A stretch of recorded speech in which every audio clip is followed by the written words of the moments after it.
আসসালামু আলাইকুম ওরহমতুল্লাহ।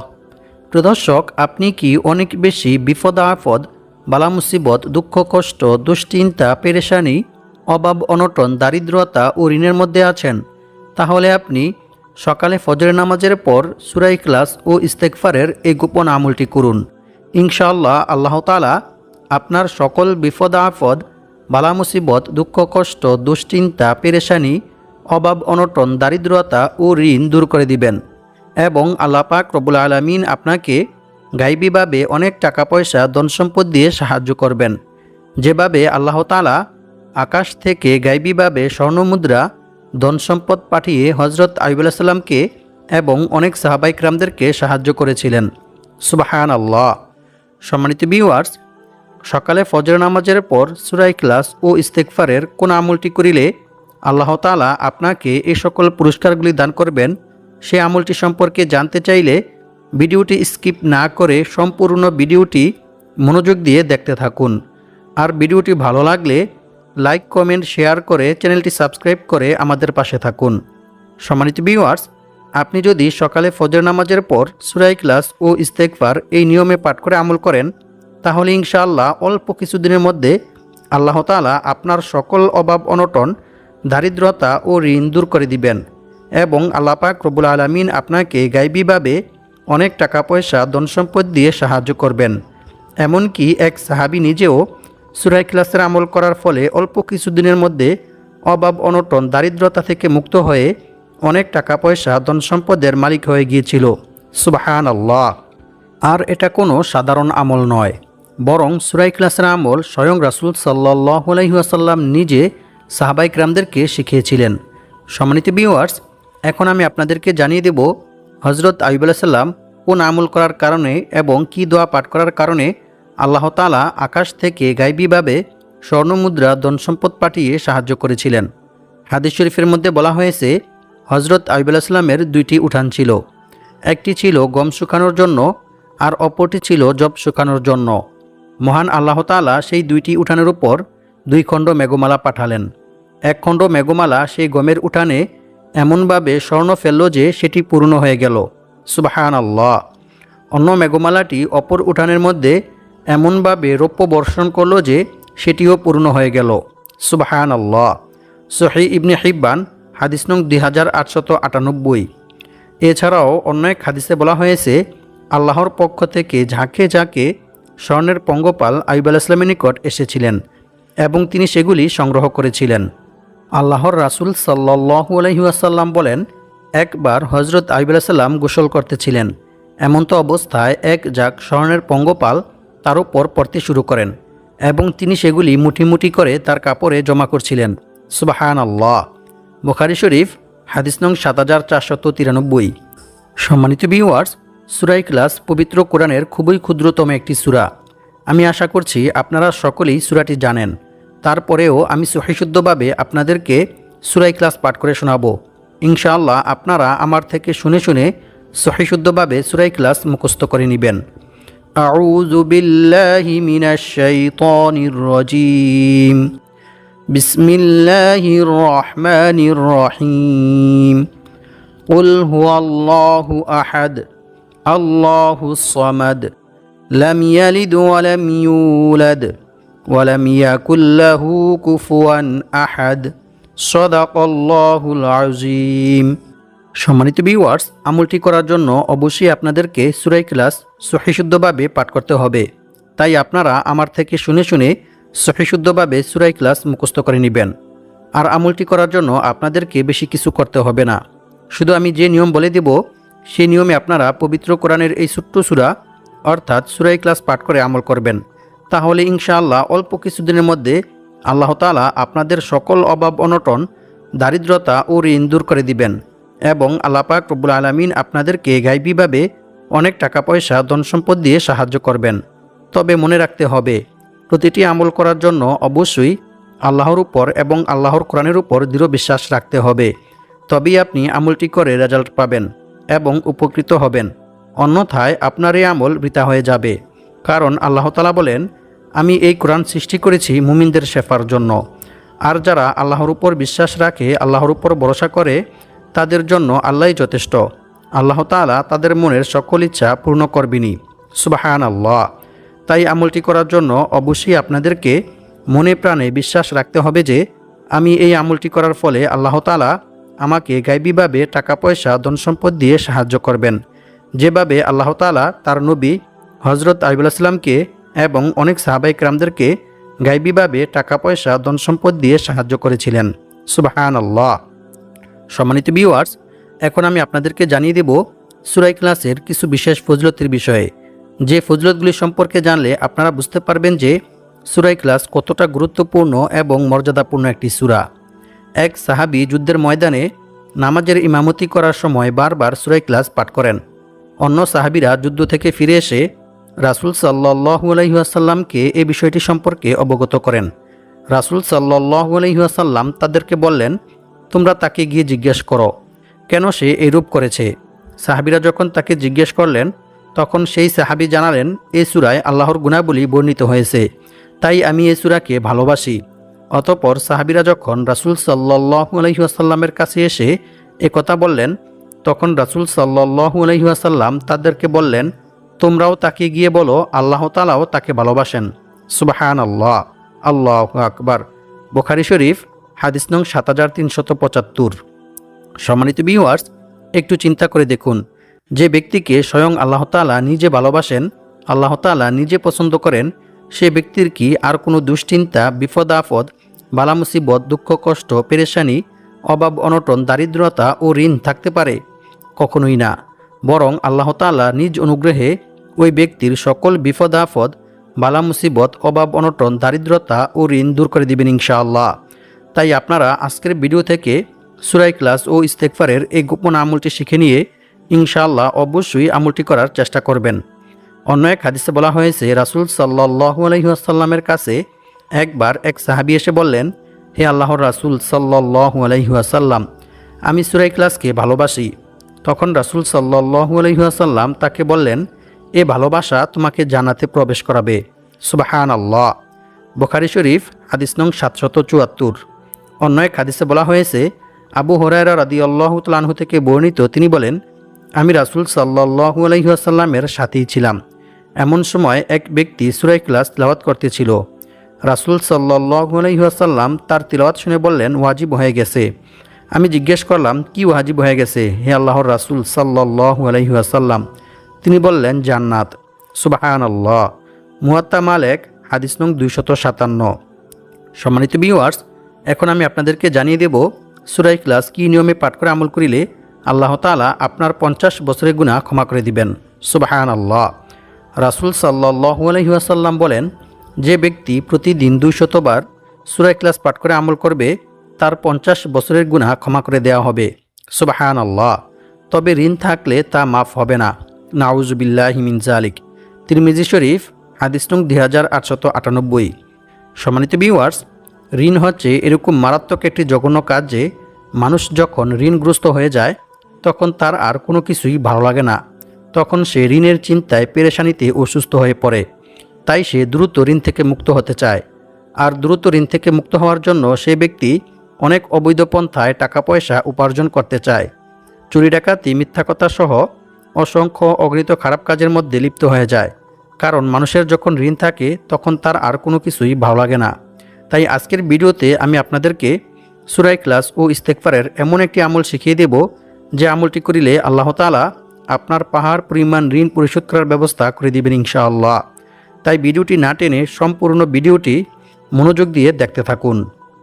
অন্য এক হাদিসে বলা হয়েছে, রাসূল সাল্লাল্লাহু আলাইহি ওয়াসাল্লাম বলেন, যে ব্যক্তি কুল হুয়াল্লাহু আহাদ সূরা ইখলাস শেষ পর্যন্ত 10 বার পাঠ করবে, আল্লাহ তাআলা সেই ব্যক্তির জন্য জান্নাতে একটি মহল অর্থাৎ একটি ঘর নির্মাণ করে দিবেন।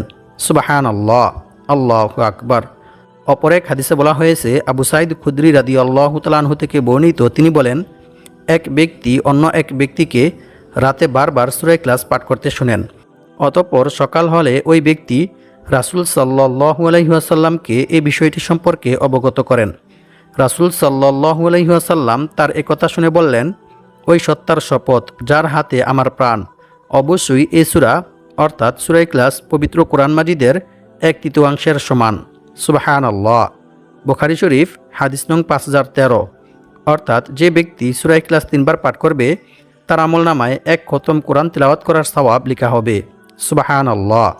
প্রিয় দর্শক, সূরা ইখলাসের এই সকল ফজিলত শুনে বুঝতেই পারতেছেন যে সূরা ইখলাস কতটা গুরুত্বপূর্ণ এবং ফজিলতপূর্ণ একটি সূরা। তাই আপনারা যদি আমার বলা নিয়ম মেনে সঠিকভাবে সূরা ইখলাস ও ইস্তেগফারের এই আমলটি করতে পারেন তাহলে ইনশাআল্লাহ আল্লাহ তাআলা আপনাদেরকে গায়বীভাবে টাকা পয়সা ধন সম্পদ দিয়ে সাহায্য করবেন। এমনকি এক সাহাবী নিজেও সূরা ইখলাসের আমল করার ফলে অল্প কিছুদিনের মধ্যে অভাব অনটন দারিদ্রতা থেকে মুক্ত হয়ে অনেক টাকা পয়সা ধন সম্পদের মালিক হয়ে গিয়েছিল। সুবহানাল্লাহ। সম্মানিত ভিউয়ার্স, আমলটি করার জন্য অবশ্যই আপনাকে সকালে ফজরের নামাজ জামাতের সহিত আদায় করতে হবে, আর মেয়েরা ঘরেই আদায় করবেন।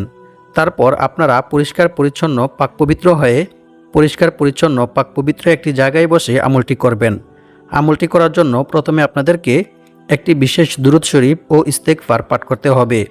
সম্মানিত ভিউয়ার্স, এখন আমি আপনাদেরকে ইস্তেগফার পাঠ করার কিছু গুরুত্বপূর্ণ উপকার ও পুরস্কার সম্পর্কে কোরআন এবং হাদিস থেকে জানিয়ে দেব। ইস্তেগফার পাঠ করিলে যে শুধু গুনাহ মাফ হয় এমনটা নয়, বরং আল্লাহ তাআলা বান্দার তাওবা ইস্তেগফারের মধ্যে রেখেছেন অসংখ্য অগণিত উপকার ও পুরস্কার। ইস্তেগফার পাঠ করিলে আল্লাহ তাআলা বান্দাকে কি কি পুরস্কার দান করেন সেই সম্পর্কে আল্লাহ তাআলা পবিত্র কোরআনের মধ্যে বলেন, আর যে ব্যক্তি আল্লাহকে ভয় করবে আল্লাহ তাআলা তার সমস্ত সমস্যা থেকে উত্তরণের পথ বের করে দিবেন, আর তাকে এমন জায়গা থেকে রিজিক দান করবেন যা সে কল্পনাও করতে পারবে না।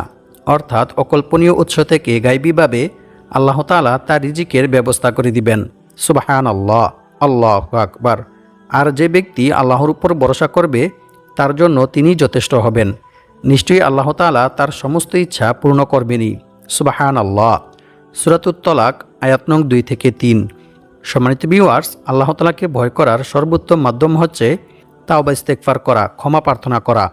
বান্দার দ্বারা ইচ্ছায় কিংবা অনিচ্ছায় কোনো গুনাহ সংঘটিত হয়ে গেলে বান্দা যদি আল্লাহর ভয়ে, আল্লাহর আযাবের ভয়ে আল্লাহ তাআলার নিকট তাওবা ইস্তেগফার করে ক্ষমা প্রার্থনা করে তাহলে আল্লাহ তাআলা অনেক খুশি হন এবং আল্লাহ তাআলা বান্দার প্রতি খুশি হয়ে বান্দাকে অসংখ্য অগণিত পুরস্কার দান করেন। সুবহানাল্লাহ।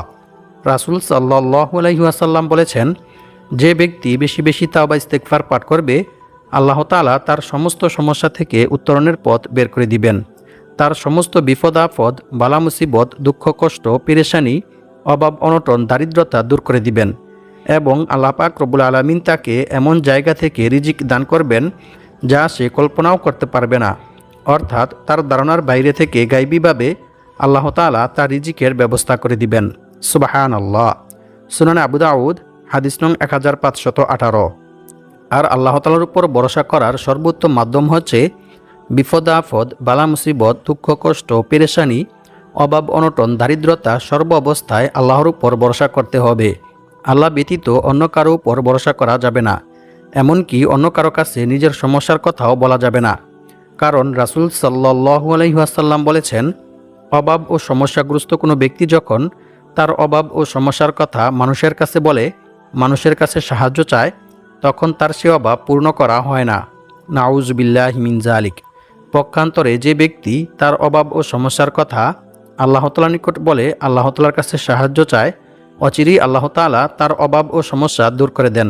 সুবহানাল্লাহ, আল্লাহু আকবার। তিরমিজি শরীফ। তাই রিজিক বৃদ্ধি হওয়ার এবং বিপদ আপদ বালা মুসিবত দুঃখ কষ্ট দুশ্চিন্তা পেরেশানি অভাব অনটন দারিদ্রতা ও ঋণ থেকে মুক্ত হওয়ার যে সকল দোয়া ও আমল রয়েছে সেগুলির মাধ্যমে আল্লাহ তাআলার নিকট দোয়া করে সাহায্য চাইতে হবে।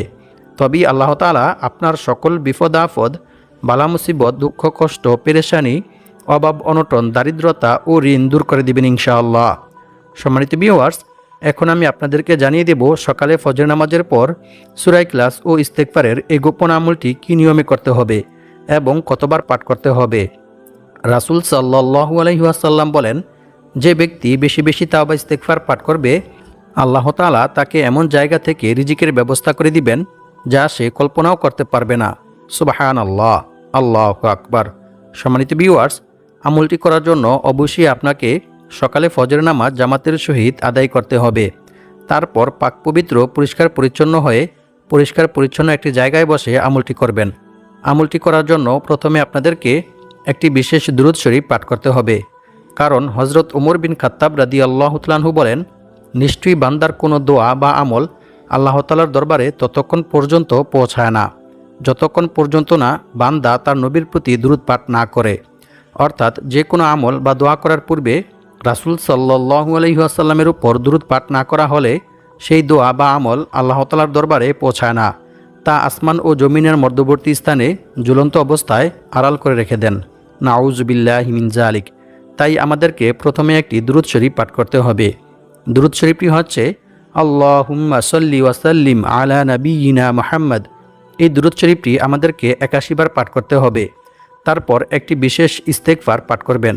ইস্তেগফারটি হচ্ছে আল্লাহুম্মা গফিরলি যামবি ওয়া ওয়াসি'লি ফি দারি ওয়া বারিকলি ফি রিজকি। এই ইস্তেগফারটি ৩১ বার পাঠ করবেন। যে ব্যক্তি এই ইস্তেগফারটি বেশি বেশি পাঠ করবে, আল্লাহ তাআলা তার সমস্ত বিপদ আপদ, বালা মুসিবত, দুঃখ কষ্ট, দুশ্চিন্তা, পেরেশানি, অভাব অনটন, দারিদ্রতা ও ঋণ দূর করে দিবেন এবং আল্লাহ পাক রব্বুল আলামিন তাকে গায়বীভাবে তার রিজিকের ব্যবস্থা করে দিবেন। সুবহানাল্লাহ, আল্লাহু আকবার। এরপর আরও একটি ইস্তেগফার পাঠ করবেন।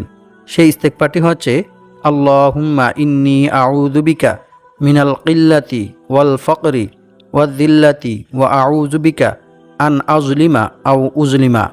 অর্থ, হে আল্লাহ, আমি আপনার নিকট স্বল্পতা, অভাব অনটন, লাঞ্ছনা থেকে আশ্রয় চাই। আমি অত্যাচার করা ও অত্যাচারিত হওয়া থেকে আপনার নিকট আশ্রয় চাই। আমিন। যে ব্যক্তি এই ইস্তেগফারটি ২১ বার পাঠ করবে, আল্লাহ তাআলা তার সকল অভাব অনটন, দারিদ্রতা দূর করে দিবেন ইনশাআল্লাহ। সুনানে নাসাই, হাদিস নং ৫৪৬২। এরপর আপনারা সুবহানাল্লাহ ৫৫০ বার, আলহামদুলিল্লাহ ৫৫০ বার পাঠ করবেন। এরপর ইয়া রাজ্জাকু ৫১ বার পাঠ করবেন। অতঃপর ইয়া কাদিয়াল হাজাত এই দোয়াটি ১০ বার পাঠ করবেন। এরপর ২১ বার সূরা ইখলাস পাঠ করবেন। প্রত্যেকবার সূরা ইখলাস পাঠ করার পূর্বে বিসমিল্লাহির রহমানির রহিম পাঠ করে নেবেন। সূরা ইখলাস পাঠ করা শেষ হলে কয়েকবার ইস্তেগফার ও দুরূদ শরীফ পাঠ করে নেবেন। তারপর আল্লাহ তাআলার নিকট দোয়া করবেন। দোয়ার মধ্যে আপনি যা চাইবেন ইনশাআল্লাহ আল্লাহ তাআলা আপনাকে তাই দান করবেন। তবে দোয়ার মধ্যে আরও একটি দোয়া পাঠ করবেন। সেই দোয়াটি হচ্ছে আল্লাহুম্মা কফিনি বিহালালিকা আন হারামিকা ওয়া আগনিনি বিফাদলিকা আম্মান সিওয়াক। এরপর দোয়া শেষ করার পূর্বে ইয়া যাল জালালি ওয়াল ইকরাম ইয়া হাইয়্যু ইয়া কাইয়্যুম পাঠ করে দোয়া শেষ করবেন। দোয়া শেষ করেও কয়েকবার ইস্তেগফার ও দুরূদ শরীফ পাঠ করে নেবেন। অতঃপর আরও একটি দোয়া পাঠ করবেন। সেই দোয়াটি হচ্ছে আল্লাহুম্মা ইন্নী আসআলুকা ইলমান নাফিআ ওয়া রিজকান তাইয়্যিবা ওয়া আমালাম মুতাকাব্বালা। এই দোয়াটি ৩ বার পাঠ করবেন। সম্মানিত ভিউয়ার্স, এভাবে আপনি সূরা ইখলাস ও ইস্তেগফারের আমলটি নিয়মিত করিলে ইনশাআল্লাহ আল্লাহ তাআলা আপনার সকল বিপদ আপদ, বালা মুসিবত, দুঃখ কষ্ট, দুশ্চিন্তা, পেরেশানি, অভাব অনটন, দারিদ্রতা ও ঋণ দূর করে দিবেন ইনশাআল্লাহ। আল্লাহ পাক রব্বুল আলামিন আমাদের সবাইকে সকালে ফজর নামাজের পর সূরা ইখলাস ও ইস্তেগফারের এই আমলটি করে বিপদ আপদ, বালা মুসিবত, দুঃখ কষ্ট, দুশ্চিন্তা, পেরেশানি, অভাব অনটন, দারিদ্রতা ও ঋণ থেকে মুক্ত হয়ে অনেক টাকা পয়সা, ধন সম্পদের মালিক হওয়ার তৌফিক দান করুক। আমিন।